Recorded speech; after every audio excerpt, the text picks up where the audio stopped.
Hey friends, Christy here with Little Roots Ranch, and today I'm going to talk to you about a great, excellent, supernatural fertilizer that you can make yourself using stinging nettles. And the great thing is all you need are the stinging nettles, water, preferably non-chlorinated, so like rainwater, well water, whatever, and a little bit of time, and ideally some heat. Today, it's really cold and windy, which is why I'm kind of starting the video in the shed, but because it's like out there. But anyways, and it's been an interesting month as far as weather, and so it's taking a little bit longer for my stinging nettles to ferment, but that's okay because it's still doing its job. So I'll show you the whole process. I started the video a couple weeks ago, where I was harvesting them and then put them with the water and then let them ferment.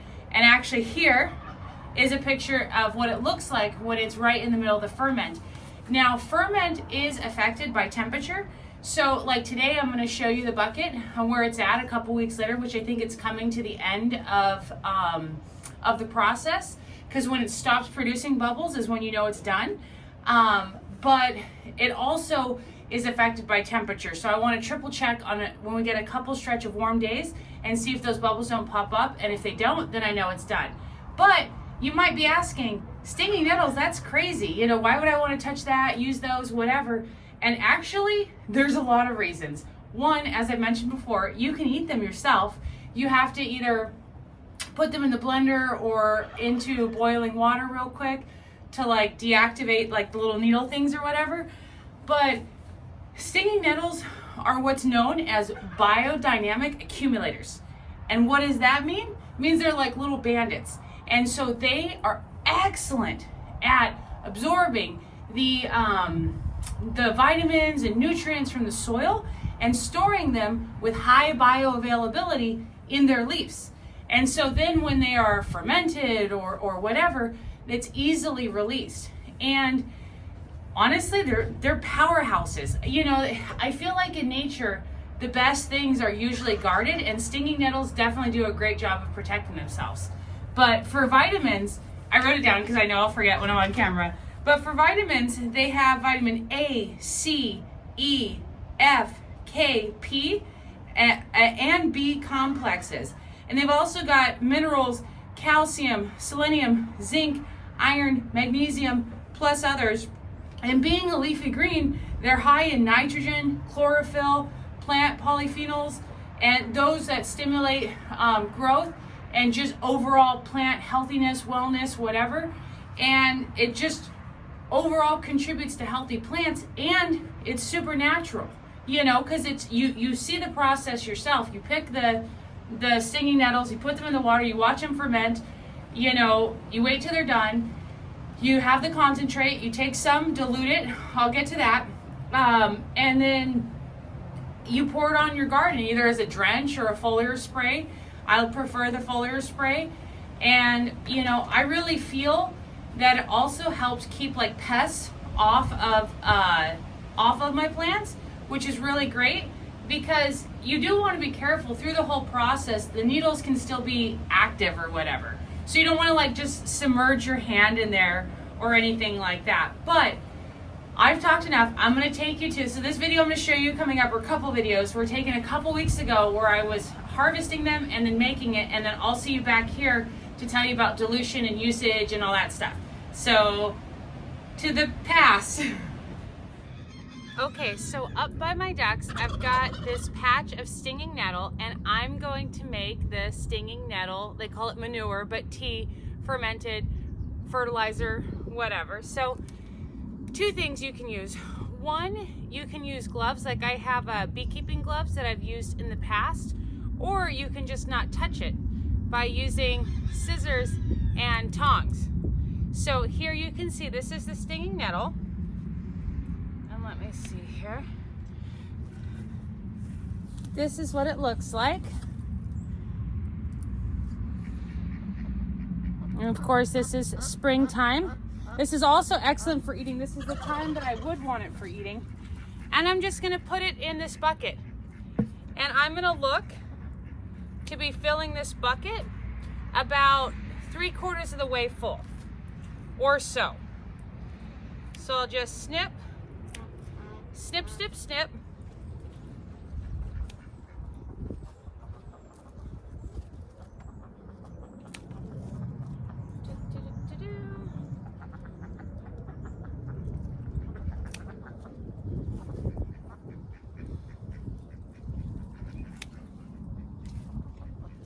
Keep snipping. Maybe I should speed it up a little faster. Let me change that camera angle.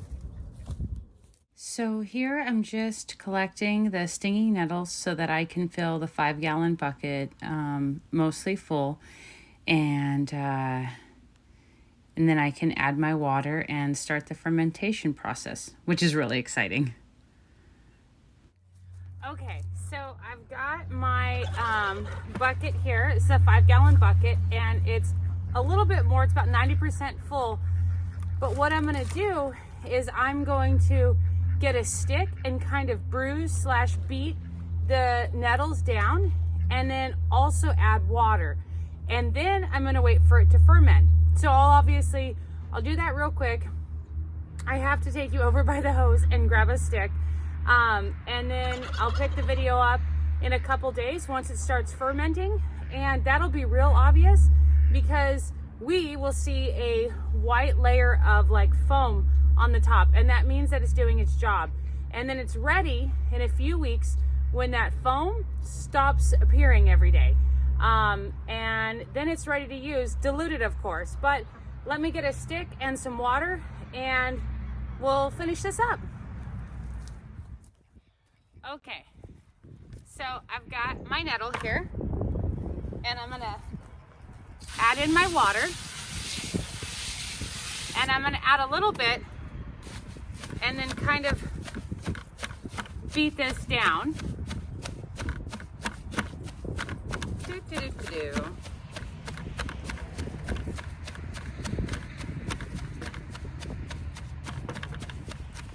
All right, and then add a little bit more water.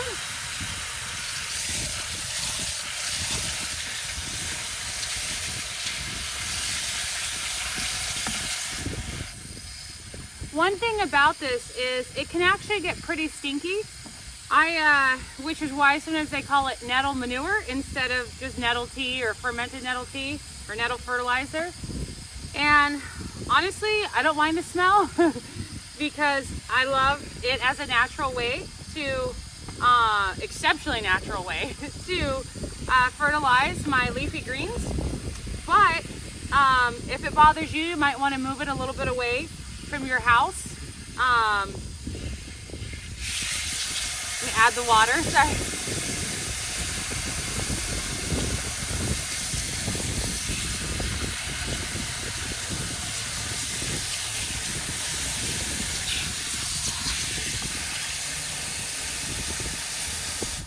Another important thing to note is that the water that you want to add, for many of you, will be rainwater.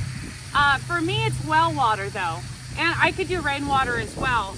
But I am on a well, and so that means that my water doesn't have any chlorine or any kind of like additives. It's just pure from the ground.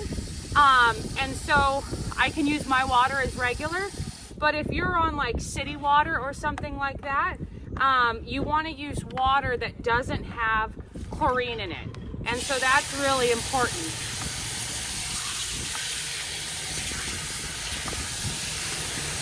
I think there's a few other things in city water, like the fluoride and something else, and it messes with it. I don't know, I've never done this on city water. You can always try it, of course, and let me know how it works. I'm sure it doesn't, I don't know if it makes that big of a difference or not. I guess the chlorine could be a problem. But like I said, my water, all of my water is from the well, and so it doesn't have any additives whatsoever. But, so I filled this, as you can, I think you can see. With it all crushed down and with the water, it's about halfway full. And the reason I did that is because if it happens to rain and the rain comes in here, then I don't want it to overflow because I don't want to waste my green gold. And then also it makes it a little bit more manageable. But nonetheless, I'm so excited. So I'll show you a picture. So that's what it looks like, stinging nettle. And so what I am gonna do is grab a rock to hold that down. And then I'll let it sit. And so I will see you in about 2 days, or potentially even tomorrow.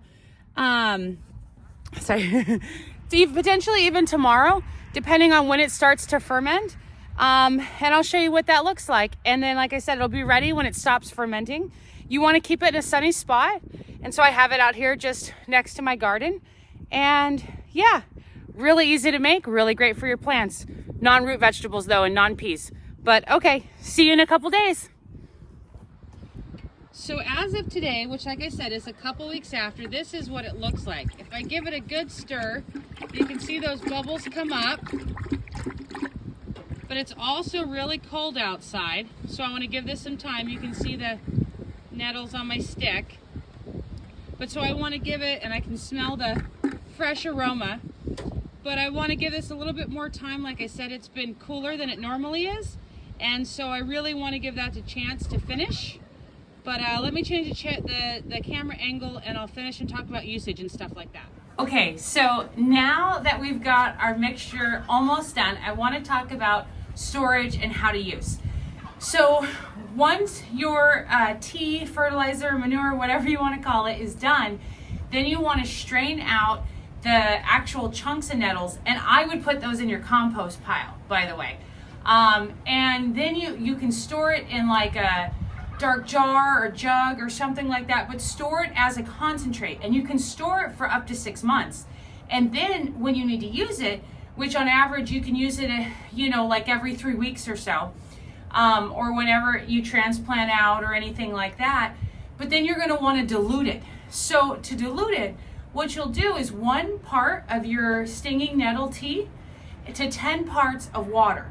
So for instance, 1 cup of tea to 10 cups of water. And of course you can scale that up or down depending on your size, maybe teaspoon or tablespoon or 4 cups or what, multiply it by whatever size that you're using.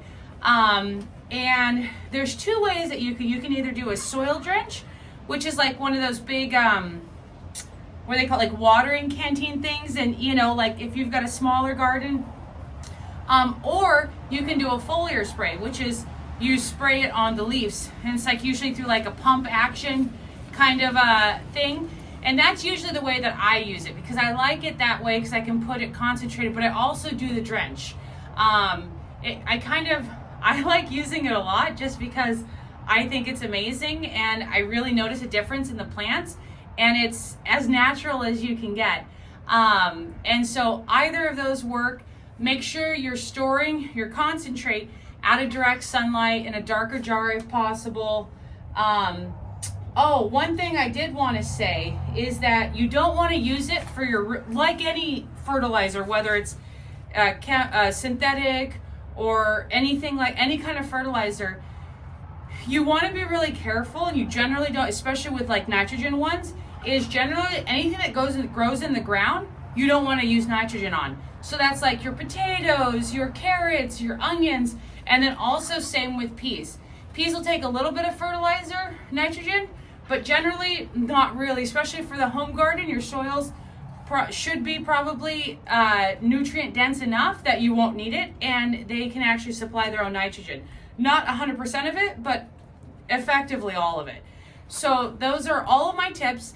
I don't know if you guys have ever used, sorry, my turkeys are going crazy, which is crazy because the wind, I feel like they would be like hiding. Anyways, I want to know if any of you guys have ever used stinging nettle fertilizer or any kind of other stuff. Like I know there's comfrey. I actually haven't grown comfrey. That was something I was planning on doing this year. I don't think I'm going to get around to it because I'm swamped with projects, so that might be a next year thing. And I also wanted to try it with that, but that's for another day. So I don't know if you guys have used it. If you have any advice or what your experience was with it, that would be excellent. Drop that down below. If not, then thank you for watching. I really appreciate it. I hope you try it out, and happy gardening. Thank you. Bye.